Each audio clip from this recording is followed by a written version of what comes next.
Hello everyone, welcome back to Eduvala 2.0.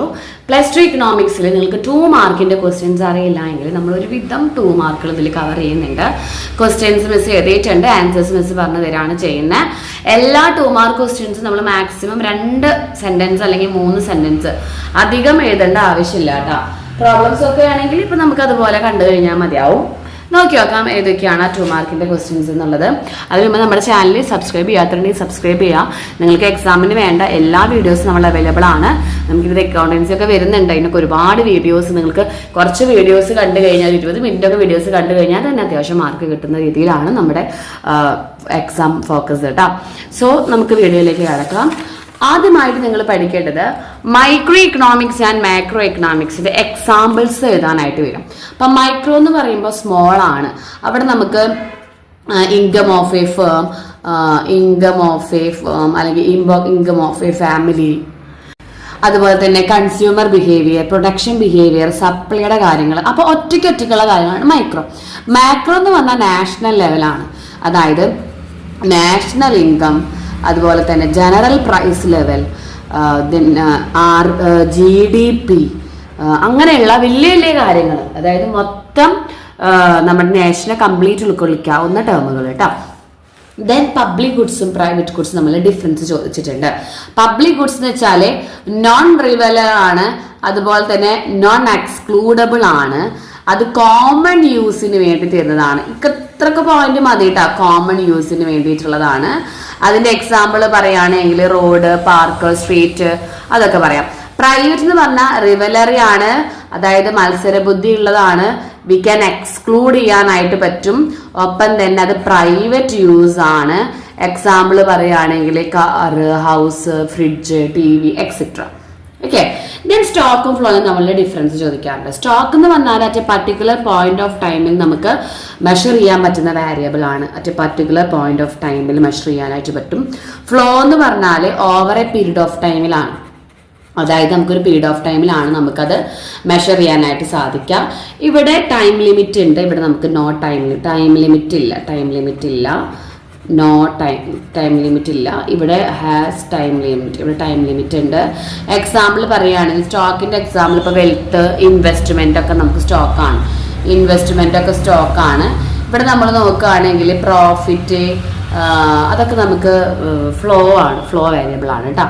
Then what you mean by spread?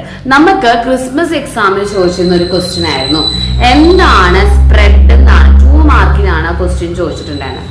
Spread എന്ന് പറഞ്ഞിട്ടുണ്ടെങ്കിൽ profit of commercial bank ആണ്.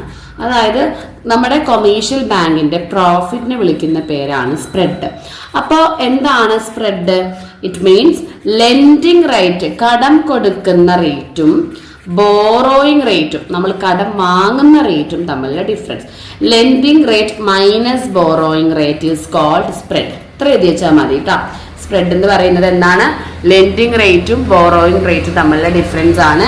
It is the profit of commercial bank. Then major sectors of an economy. 4 sectors ആണ് നമുക്ക് ഇക്കോണമിയിലുള്ളത്. ഏതൊക്കെയാണ്? Firm, household, government and external sector കേട്ടോ. അപ്പൊ 4 sectors ഉണ്ട് എക്സ്റ്റേണൽ സെക്ടർ. ദെൻ റവന്യൂ റിസീപ്റ്റിന് എക്സാമ്പിൾ, ക്യാപിറ്റൽ റിസീപ്റ്റിന് എക്സാമ്പിൾ നമ്മൾ 5ാം പാഠത്തിൽ നിങ്ങൾ പ്രത്യേകം പഠിക്കേണ്ടതാണ് കേട്ടോ. അതായത് ഓരോ റിസീപ്റ്റിനും എക്സാമ്പിളുകൾ നിങ്ങളവിടെ പഠിച്ചേ പറ്റൂ. കാരണം ഇത് സെപ്പറേറ്റ് മിസ് പറയാണ്. ഇപ്പൊ റവന്യൂ റിസീപ്റ്റുകൾ ഏതൊക്കെയാണ്, ചിലപ്പോൾ എടുത്ത് എഴുതാനാവും വരിക, അതല്ലെങ്കിൽ നമ്മളോട് കറക്റ്റായിട്ട് എഴുതി തരാനായിട്ട് പറയും. റവന്യൂ റിസീപ്റ്റുകൾ ഏതൊക്കെയാണ്, അല്ലെങ്കിൽ ക്യാപിറ്റൽ റിസീപ്റ്റ്, റവന്യൂ എക്സ്പെൻഡിച്ചേഴ്സ് ഏതൊക്കെയാണ്, അതുപോലെ തന്നെ ക്യാപിറ്റൽ എക്സ്പെൻഡിച്ചർ ഏതൊക്കെയാണ് നമുക്ക് ചോദിക്കും കേട്ടോ. അപ്പോൾ റവന്യൂ റിസീപ്റ്റ് നമുക്ക് ടാക്സ് റവന്യൂ ഉണ്ട്, നോൺ ടാക്സ് റവന്യൂ ഉണ്ട്. ടാക്സിന്റെ നോൺ ടാക്സ് റവന്യൂ ഉണ്ട്. ടാക്സ് റവന്യൂ എന്ന് പറഞ്ഞാൽ ഡയറക്റ്റ് ടാക്സ്, ഇൻഡയറക്റ്റ് ടാക്സുകളൊക്കെയാണ്. ഇനി നോൺ ടാക്സ് റവന്യൂ എന്ന് പറയുമ്പോൾ നമുക്ക് ടാക്സ് അല്ലാത്ത രീതിയിൽ വരുന്ന അതർ സോഴ്സസ് എന്ന് പറയുമ്പോൾ നമുക്ക് ഇൻകം ഫ്രം പെനാൽറ്റീസോ അല്ലെങ്കിൽ സബ്സിഡി അങ്ങനെ കിട്ടുന്ന എന്താ പറയുക റെസിപ്റ്റിനെയാണ് നമ്മൾ റവന്യൂ റെസിപ്റ്റ്.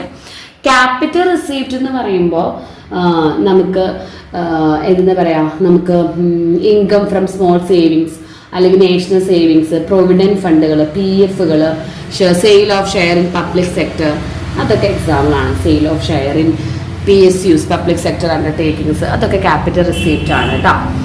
ദെൻ PPC കർവിന്റെ പോയിന്റ് ആണ്, അതായത് ഇങ്ങനെ വന്നിട്ട് ഇതിന്റെ ഉള്ളിലൊരു പോയിന്റ്, ഇവിടെ ഒരു പോയിന്റ്, പുറത്ത് പോയിന്റ്, ഉള്ളിലുള്ള പോയിന്റ് ആണെങ്കിൽ ABC ഇതാണെങ്കിൽ A എന്ന് പറഞ്ഞിട്ടുണ്ടെങ്കിൽ അണ്ടർ യൂട്ടിലൈസേഷൻ ഓഫ് റിസോഴ്സസ് ആണ്, B എന്ന് പറഞ്ഞിട്ടുണ്ടെങ്കിൽ എഫക്റ്റീവ് യൂട്ടിലൈസേഷൻ ഓഫ് റിസോഴ്സസ് ആണ്, C എന്ന് പറഞ്ഞിട്ടുണ്ടെങ്കിൽ ഗ്രോത്ത് ഓഫ് റിസോഴ്സസ് ആണ്.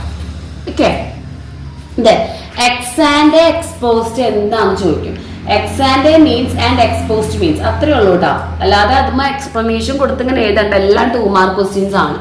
എക്സ് ആൻഡ് എന്ന് വെച്ചിട്ടുണ്ടെങ്കിൽ എന്താണ്, എക്സ് ആൻഡ് വേരിയബിൾ ഉണ്ട്, എക്സ്പോസ്ഡ് വേരിയബിൾ ഉണ്ട്.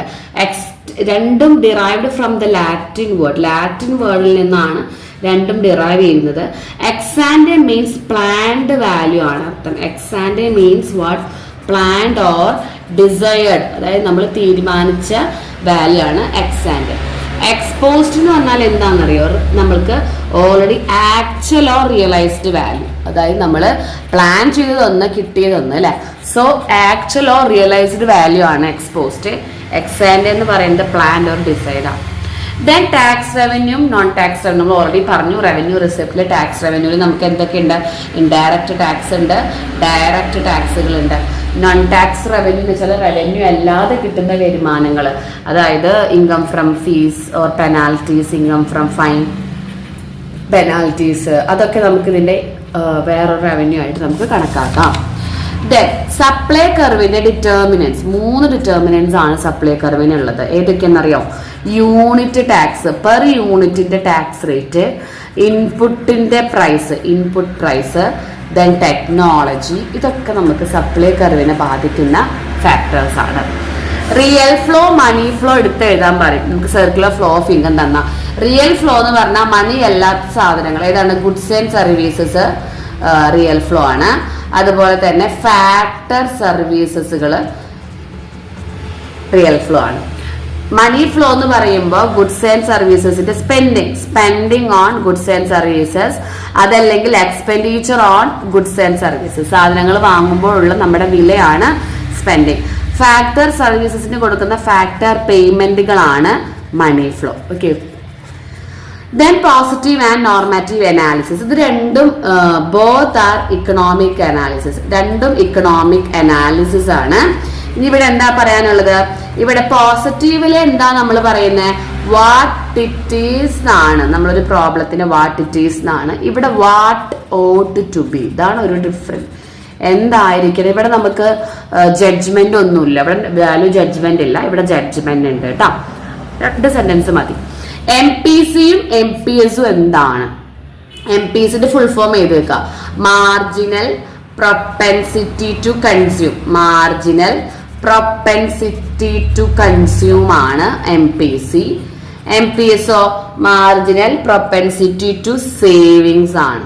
അപ്പൊ തന്നെ ഒരു മാർക്ക് കിട്ടി. ഇനി എന്താണിത്, മാർജിനൽ പ്രൊപ്പൻസിറ്റി ടു കൺസ്യൂം എന്ന് വെച്ചാല് it is the portion of savings, portion of consumption, sorry savings അല്ല, ഒരു ഇൻകം കിട്ടി കഴിഞ്ഞാൽ എത്ര പോർഷൻ നമ്മൾ ചെലവാക്കുന്നു, ഇതോ it is the portion of savings. അതായത് ഇപ്പൊ ഒരു ഇൻകം കിട്ടിക്കഴിഞ്ഞാലേ, ഒരു ഇൻകം വന്നു കഴിഞ്ഞാൽ എത്ര കൺസംഷൻ ചെയ്യുന്നു, എത്ര സേവ് ചെയ്യുന്നു, ആ ഒരു പെർസെൻറ്റേജിനെയാണ് നമ്മൾ MPC MPS നമ്മൾ വിളിക്കുന്നത്. നോർമൽ പ്രോഫിറ്റ് എന്ന് വെച്ചാൽ എന്താണ്, ഒരു ഫേമിന് കിട്ടുന്ന നിലനിൽക്കാൻ ആവശ്യമായ ഒരു നോർമൽ പ്രോഫിറ്റ്. അതായത് when we get the profit above normal profit ആണെങ്കിൽ സൂപ്പർ നോർമൽ പ്രോഫിറ്റ്. അതായത് നോർമൽ പ്രോഫിറ്റിനേക്കാൾ കൂടുതൽ പ്രോഫിറ്റ് കിട്ടുക സൂപ്പർ നോർമൽ പ്രോഫിറ്റും. നോർമൽ പ്രോഫിറ്റ് എന്ന് വെച്ചാൽ ഒരു ഫേം റൺ ചെയ്യാൻ ആവശ്യമായ പ്രോഫിറ്റ് ആണ് normal profit. Okay, normal profit. അതിന് നമുക്ക് വേണമെങ്കിൽ ഷട്ട് ഡൗൺ പോയിന്റ് എന്നൊക്കെ വിളിക്കാം കേട്ടോ. മിനിമം പോയിന്റ് ഓഫ് AVCയിലാണ് ഇവർക്ക് നോർമൽ പ്രോഫിറ്റ് കിട്ടുക. ഇത് above minimum point of price line ആണ്, അല്ലെങ്കിൽ AVC ആണെങ്കിൽ സൂപ്പർ നോർമൽ പ്രോഫിറ്റ് ആയിരിക്കും. Then features of central planned economy. Central planned economy എന്ന് പറയുമ്പോൾ അവിടെ ഗവൺമെന്റ് ആണ് ഫുൾ റോൾ, ഗവൺമെന്റ് ഡിസിഷൻസ് ആണ് അവിടെ എടുക്കുന്നത്.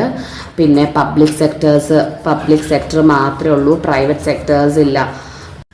മാത്രമല്ല പബ്ലിക് സെക്ടേഴ്സ് ഓൺലി, അവിടെ വെൽഫെയർ ആണ് motive. Type of utilities, there are 2 types of utilities. ഏതൊക്കെയാണ്, കാർഡിനൽ യൂട്ടിലിറ്റിയും ഓർഡിനൽ യൂട്ടിലിറ്റിയും. കാർഡിനൽ വെച്ചാൽ വി ക്യാൻ മെഷർ, ഓർഡിനൽ വെച്ചാൽ വി കാൺ മെഷർ ഓൺലി റാങ്ക് കൊടുക്കാനേ പറ്റുള്ളൂ. ഫൈനൽ ഗുഡ്സിന് എക്സാമ്പിൾ കൊടുക്കാനായിട്ട് പറയും. ഫൈനൽ ഗുഡ്സ് എന്ന് പറഞ്ഞാൽ ഫൈനൽ കൺസംഷന് വേണ്ടി യൂസ് ചെയ്യുന്ന ഗുഡ്സുകളാണ് ഫൈനൽ ഗുഡ്സ്. അപ്പോൾ 2 സെന്റൻസ് ഒക്കെ എഴുതിയാൽ മതി കേട്ടോ. മിസ് പറയുന്നത് പോലെ ഫൈനൽ കൺസംഷന് വേണ്ടിയിട്ട് ഏതൊക്കെയാണ്? ക്ലോത്ത് എഴുതാം, ഷൂസ് എഴുതാം, ചപ്പൽ എഴുതാം, എന്ത് വേണമെങ്കിലും എഴുതാം. ഡീവാലുവേഷനും റീവാലുവേഷനും എന്താണെന്ന് ചോദിക്കാം. ഡീവാലുവേഷൻ വെച്ചിട്ടുണ്ടെങ്കിൽ നമുക്ക് എക്സ്ചേഞ്ച് റേറ്റ്, രണ്ടും എക്സ്ചേഞ്ച് റേറ്റ്, അതായത് pegged exchange rate system. Pegged exchange rate സിസ്റ്റത്തിലെ, അതായത് നമുക്കിപ്പോൾ പറയുന്നത് പോലെ നമ്മുടെ ഫിക്സ്ഡ് എക്സ്ചേഞ്ച് റേറ്റ് സിസ്റ്റം. അപ്പോൾ ഫിക്സ്ഡ് എക്സ്ചേഞ്ച് റേറ്റ് സിസ്റ്റത്തിൽ വരുന്നതാണ് ഡീവാലുവേഷനും റീവാലുവേഷനും. അപ്പോൾ ഡീവാലുവേഷൻ വെച്ചാൽ എന്താ? It is decrease in the value of asset. Okay, ഇത് decrease in the value of asset അല്ല, decrease in the value of currency. അതായത് കറൻസിയുടെ വാല്യൂ കുറയുകയാണ് എങ്കിൽ അണ്ടർ എവിടെയാ? Under pegged exchange system. Pegged exchange rate സിസ്റ്റത്തിൽ നമ്മുടെ വാല്യൂ, കറൻസിയുടെ വാല്യൂ കുറയുന്നുണ്ട് എങ്കിൽ ഡീവാലുവേഷനും, കറൻസിയുടെ വാല്യൂ ഇൻക്രീസ് ചെയ്യുന്നുണ്ടെങ്കിൽ റീവാലുവേഷൻ ആണ്. Increase in the value of currency എവിടെയാണ്? പെഗ്ഡ് കേട്ടോ. പെഗ്ഡ് തെറ്റിക്കരുത്, തെറ്റെഴുത്ത് അങ്ങോട്ടും ഇങ്ങോട്ടും തെറ്റാറുണ്ട് സ്റ്റുഡൻസിന് കേട്ടോ. അതായത് പെഗ്ഡിൽ നമുക്ക് വരുന്നതാണ് ഡീവാലുവേഷനും റീവാലുവേഷനും. Then break even point. BEP എന്ന് വെച്ചാൽ ബ്രേക്ക് ഈവൻ പോയിന്റ് എന്ന് വെച്ചാൽ TR = TC. No profit no loss. No profit no loss സിറ്റുവേഷനെയാണ് നമ്മൾ എന്ന് വിളിക്കുന്നത്? BEP എന്ന് നമ്മൾ വിളിക്കുന്നത്. No profit or no loss situation ആണ്. ഇവിടെ BEP എന്ന് പറഞ്ഞാൽ ഷോർട്ട് റണ്ണിൽ മിനിമം പോയിന്റ് ഓഫ് SAC കർവാണ് കേട്ടോ. Minimum point of SAC curve. Then next ആണ് ഗ്രേറ്റ് ഡിപ്രഷന്റെ ഇമ്പാക്ട് എന്തായിരുന്നു? ഇമ്പാക്ട് എന്തായിരുന്നു? അൺഎംപ്ലോയ്മെന്റ് ഇൻക്രീസ് ചെയ്തു. Unemployment increases. Then demand falls. Demand കുറഞ്ഞു. പ്രൊഡക്ഷൻ കുറഞ്ഞു. പ്രൊഡക്ഷൻ ഡിക്രീസ് ചെയ്തു. അതുപോലെ തന്നെ പിന്നെ എന്താ സംഭവിച്ചത്? ഒരുപാട് മാറ്റം. നമ്മളെ ഒരുപാട് ബാങ്കുകളെല്ലാം കൊളാപ്സ് ആയി. Thousands or millions of people loss their life, loss there earnings. ഒരുപാട് എഫക്റ്റുകൾ ഗ്രേറ്റ് ഡിപ്രഷന് വന്നിട്ടുണ്ടായിരുന്നു. ദെൻ AP എന്താ? Average product. AP = TP/Q. MP = TP2 - TP1. അതായത് അഡീഷണൽ യൂണിറ്റുമ്പോൾ കിട്ടുന്നതാണ് MP. ആവറേജ് എന്ന് പറഞ്ഞിട്ടുണ്ടെങ്കിൽ പെർ യൂണിറ്റ് ആണ്. ഇത് അഡീഷണൽ യൂണിറ്റുമ്പോൾ കിട്ടുന്ന പ്രൊഡക്റ്റ് ആണ്. പെർ യൂണിറ്റുമ്പോൾ കിട്ടുന്നത് ആവറേജ് ആണ് കേട്ടോ. എക്സസ് ഡിമാൻഡ് എന്താണ്? എക്സസ് ഡിമാൻഡ് എന്ന് പറയുന്നത് എന്താ? നമുക്ക് വെൻ ഇക്വിലിബ്രിയം പോയിന്റിനേക്കാൾ കൂടുതലാണ് എങ്കിൽ, വെൻ സപ്ലൈ കുറവും ഡിമാൻഡ് കൂടുതലാണെങ്കിൽ എക്സസ് ഡിമാൻഡ് ആണ്. എന്നിട്ട് ആ ഫിഗർ അവിടെ വരച്ച് വെക്കുക കേട്ടോ. ഇതിൽ താഴത്തോട്ട് വരുന്ന ഇതാണ് എക്സസ് ഡിമാൻഡ് എന്ന് പറഞ്ഞിട്ട് വരച്ച് വെക്കുക. Then personal income. Personal disposable income. ഇതിൻ്റെയൊക്കെ ഇക്വേഷൻസ് പഠിക്കുക. മാക്രോയിലെ 2nd ചാപ്റ്റർ ആണ് കേട്ടോ. പേഴ്സണൽ ഇൻകത്തിൻ്റെ ഇക്വേഷൻസ് നോക്കണം. നല്ല വലിയ ഇക്വേഷൻ ആണ്. Then paradox of thrift. Paradox of thrift ഒരു ഷുവർ ക്വസ്റ്റ്യൻ ആണ് കേട്ടോ. പാരഡോക്സ് ഓഫ് ത്രിഫ്റ്റ് എന്ന് വെച്ചാൽ എന്താ? When MPS increases, total savings does not increases. Total savings not increase ആവില്ല. ടോട്ടൽ സേവിങ്സ് എന്ത് സംഭവിക്കുക? It may remain constant or decrease. ഒന്നെങ്കിൽ കോൺസ്റ്റന്റ് ആവുകയോ ഓർ ഡിക്രീസ് ആവുകയോ ചെയ്യും. ഒന്നെങ്കിൽ കോൺസ്റ്റന്റ് ആവും, അതല്ലെങ്കിൽ ഡിക്രീസ് ആവും. സോ ഇത്രയും ക്വസ്റ്റ്യൻസ് ആണ് മിസ് എടുത്തിരിക്കുന്നത്. ഒരു ഏകദേശം 10-25 ക്വസ്റ്റ്യൻസോളം ഉണ്ട് 2 മാർക്കിന്. എല്ലാ 2 മാർക്ക് ക്വസ്റ്റ്യൻസും നിങ്ങളൊന്ന് നോക്കാം. മിസ് പറഞ്ഞതുപോലെ എഴുതുക. 2 മാർക്കിനൊക്കെയാണ് ഒരു 2 സെൻറ്റൻസ് ഒക്കെ ധാരാളമാണ് കേട്ടോ. Okay every one. അപ്പോൾ നിങ്ങൾക്ക് വീഡിയോ ഹെൽപ്ഫുൾ ആയെന്ന് വിചാരിക്കുന്നു. ഹെൽപ്ഫുൾ ആയെങ്കിൽ ലൈക്ക് ചെയ്യുക, ഷെയർ ചെയ്യുക, സബ്സ്ക്രൈബ് ചെയ്യുക. കൂടാതെ നമ്മുടെ ഗുഡ്സ് ഓൺലി ക്ലാസ് കാണാം. അതുപോലെ തന്നെ അതിലത്തെ ഗുഡ്സുകളുടെ മിസ് ഇതിൽ ഉൾപ്പെടുത്തിയിട്ടില്ല.